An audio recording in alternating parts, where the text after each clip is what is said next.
Seth Paul Freeman, and in this 5-minute guitar lesson, I am going to share with you 3 things I learned from Michael Eisenstein, USA Mike from Letters to Cleo. Now obviously I learned more than 3 things from him, but these are 3 good ones.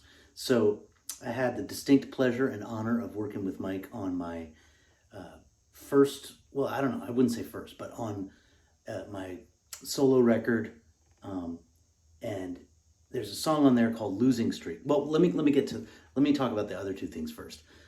One of the things I learned from Mike was, here's a C chord. If you play guitar a little bit, you probably know this chord, okay? It's kind of a pain. You gotta get your fingers, you have these 2 strings need to ring out. You don't play this one. There are other ways to play all these chords in open positions, and I was playing this chord, I can't remember on what song, and it sounded a little muddy or maybe a little not properly tuned, even though it was in tune. It might have been on a telly, which they tend to have. It just depends, if the guitar is not perfectly intonated, or if it is up here but not down here. In any case, Mike's point was, why are you playing the third? It's implied, just play a C5, an open C5. And he said that, in fact, I can't remember exactly, but I think he said, this is what I always play. Especially in a rock setting, he's like, unless you're playing folk, you don't need that third in there. It's implied. So what I'm doing is I'm muting the A string, and I'm not putting that second finger down, and I'm just playing the C, the G string, the C on the B string, and you can choose to play this, the G on the E string. You don't have to. You could just play this. Sounds really good.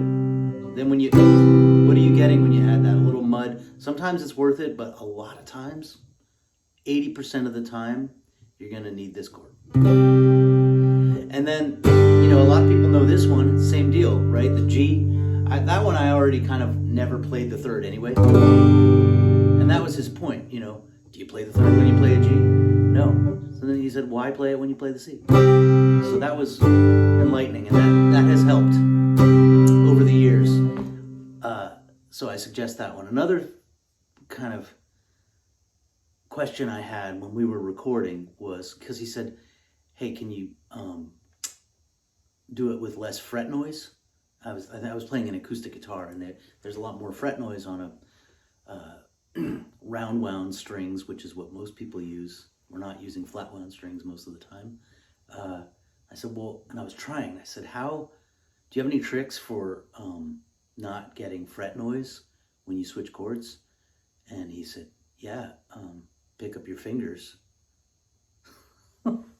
He said, it just takes practice, but this is what separates people who are really good from people, who are not as good. You can remove that fret noise by, and it's harder when you're switching more quickly, but I guess his point was, and it's a really good one, practice. All right, so the third really awesome thing that I learned from USA Mike, and it was when recording that solo record that he did for me. It's available online on all the music streaming places. A song called Losing Streak. We got to a part, the song is in E minor or G. They're related, so pretty much the same thing. But it goes, at one point at the end of the solo, it goes to a B flat, which, I wrote the song, I put that chord there, but trying to compose a solo over that, I was trying to think, what is that? A diminished, half diminished, what scale do I play there? And Mike said, well, pentatonic, obviously. And it's, which is awesome. And you can play that anywhere.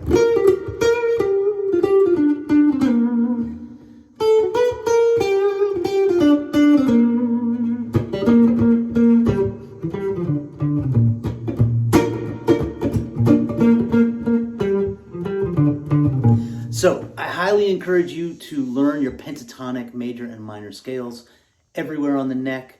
Learn to switch between them. That is like the basis of when I'm teaching a student at this point, I base it, I'm focused on that because I realized that 80% of all guitar solos are in the pentatonic major or minor scale. And I got that statistic purely from my imagination, but I imagine it to be true.